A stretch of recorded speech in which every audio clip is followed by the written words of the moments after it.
এক ব্যক্তি জঙ্গলে হাঁটছিলেন। হঠাৎ দেখলেন এক সিংহ তার পিছু নিয়েছে। তিনি প্রাণ ভরে দৌড়াতে লাগলেন। কিছু দূর গিয়ে একটি পানিহীন কুয়া দেখতে পেলেন। তিনি চোখ বন্ধ করে দিলেন ঝাঁপ। পড়তে পড়তে একটি ঝুলন্ত দড়ি দেখে তা খপ করে ধরে ফেললেন এবং ওই অবস্থায় ঝুলে রইলেন। উপরে চেয়ে দেখলেন কুয়ার মুখে সিংহটি তাকে খাওয়ার অপেক্ষায় দাঁড়িয়ে আছে। নিচে চেয়ে দেখলেন বিশাল এক সাপ তার নিচে নামার অপেক্ষায় আছে। বিপদের উপর আরো বিপদ হিসেবে দেখতে পেলেন একটি সাদা আর একটি কালো ইঁদুর তার দড়িটি কামড়ে ছিঁড়ে ফেলতে চাইছে। এমন হিমশিম অবস্থায় কি করবেন যখন তিনি বুঝতে পারছিলেন না, তখন হঠাৎ তার সামনে কুয়ার সাথে লাগোয়া একটি গাছে একটা মৌচাক দেখতে পেলেন।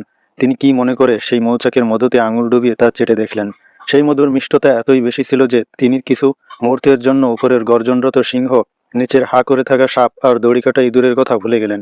ফলে তার বিপদ অবশ্যম্ভাবী হয়ে দাঁড়ালো। এই সিংহটি হচ্ছে আমাদের মৃত্যু, যে সর্বক্ষণ আমাদের তাড়িয়ে বেড়াচ্ছে।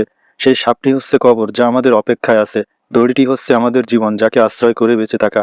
সাদা ইঁদুর হলো দিন আর কালো ইঁদুর হলো রাত।